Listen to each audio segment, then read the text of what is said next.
అసలు మీరేమంటున్నారు ఫాతిమా గారు? ఇది నిజంగా నా జోయా నిరంజన్ చతుర్వేది కూతురు. అబద్ధం అబద్ధం చెప్తోంది తను. మీరు చెప్పినంత మాత్రాన నిజం అబద్ధంగా మారిపోదుగా. ఈ విషయం మీకు అప్పుడు తెలుసు, అలాగే ఇప్పుడు కూడా తెలుసు. కానీ ఈ ప్రపంచం మొత్తానికి ఇంకేదో తెలుసు కదా. ఈ ప్రపంచం మొత్తానికి తెలుసు నువ్వు ఆ రోజు డాక్టర్ సమీర్ ని పెళ్లి చేసుకున్నావని, నా నిరంజన్ ని మోసం చేసి. పెళ్లికి ముందే చాలా తిరిగేవు నువ్వు ఆ సమీర్తో. ఈ బిడ్డ అతని బిడ్డే ఖచ్చితంగా. ఇది అబద్ధం. డాక్టర్ సమీర్ ని నేను ఎప్పుడు పెళ్లి చేసుకున్నానంటే మీ అబ్బాయి నన్ను మోసం చేశాడు అని తెలుసుకున్న తర్వాత.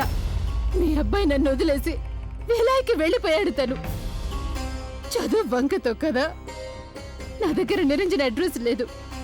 అప్పుడు మహారాజు గారి చేత నేను మీకు ఉత్తరాలు కూడా పంపించాను, కనీసం మీరు వాటిని నిరంజన్కి అందిస్తారు అని. కానీ తను నాకు ఒక్కదాని కూడా జవాబు ఇవ్వలేదు. మీకు ఇవన్నీ గుర్తుండే ఉంటాయి కదా.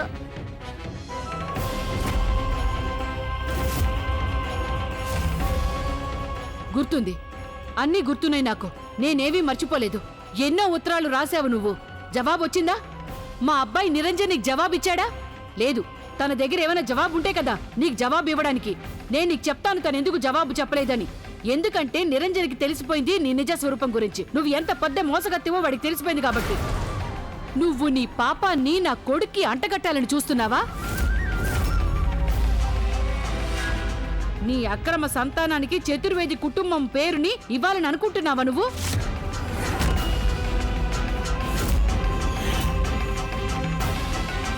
బాగుంది అమ్మగారు.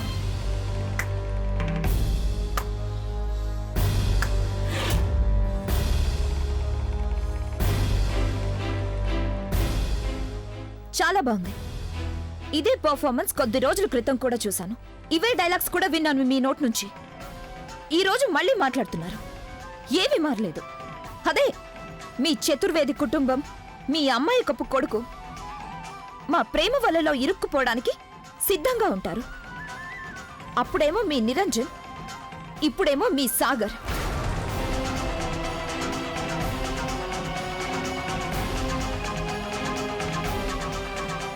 చాలా బాగుంది. అవునమ్మగారు, మాలాంటి చురుకైన తెలివైన ఆడవాళ్ళం మా పాపాలను మీ కుటుంబం మీద రుద్దడానికి వచ్చేస్తుంటాం. మీ కుటుంబం పేరు పొందడం కోసం కదా. చతుర్వేది కుటుంబం చాలా గొప్ప కుటుంబం కదా. అందులోకి ఎంట్రీ సంపాదించడానికి అందరూ చాలా ప్రయత్నిస్తుంటారు. ఎవరికీ అవసరం లేదు మీ ఈ చతుర్వేది కుటుంబం పేరు.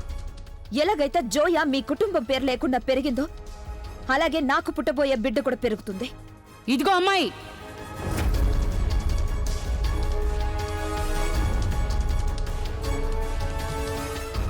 అమ్మాయి కాదమ్మగారు, గంగా. నా పేరు గంగా, గంగా శుక్ల.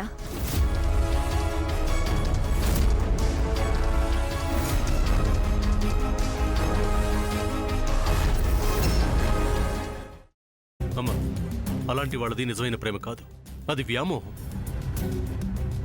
ఎగ్జాక్ట్లీ చిన్నత్త. నిజంగా ప్రేమించుకున్న వాళ్ళు అలా చేయరు. ఎంత మనసు విరిగిపోతే కన్న కూతుర్ని పట్టుకొని మా దృష్టిలో చచ్చిపోయా ఉంటుందా తల్లి? అది సరే అమ్మా, తన కూతురుతో తన మాట అనేటప్పుడు ఆమె మాటల్లో వ్యథ, కళ్ళల్లో బాధ గమనించావమ్మా? పెద్దబాబుకు బర్త్డే విషెస్ చెప్పు కూడా వెళ్ళాం కదా. ఊరికే ఎలా కాలిపోతుంది? మంట పెడితేనో పడితేనో తగలబడుతుంది.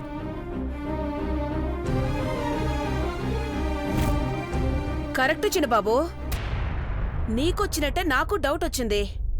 పార్వతే షర్టును తగలబెట్టిందనుకుంటా.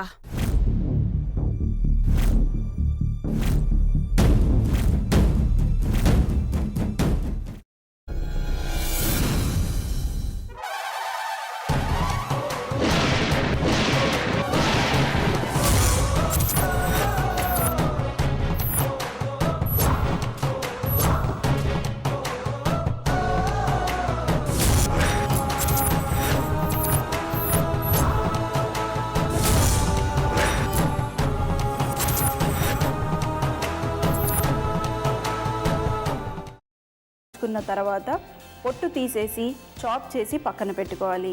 ఒక ప్యాన్లో కొద్దిగా నూనె వేడి చేసి అందులో ఆవాలు, మినప్పప్పు, శనగపప్పు, కరివేపాకు, సన్నగా తరిగి పెట్టుకున్న ఉల్లిపాయలు వేసుకుని 1 నిమిషం పాటు వేయించుకోవాలి. ఆ తర్వాత కాల్చి కట్ చేసి పెట్టుకున్న వంకాయని కూడా అందులో వేసుకుని బాగా మిక్స్ చేసి బౌల్లోకి ట్రాన్స్ఫర్ చేసుకుని అందులో తగినంత చిక్కటి పెరుగు లేదా పల్చటి పెరుగు వేసుకుని మిక్స్ చేసి అన్నంతో కానివ్వండి, చపాతీతో కానివ్వండి సర్వ్ చేసినా చాలా బాగుంటుంది.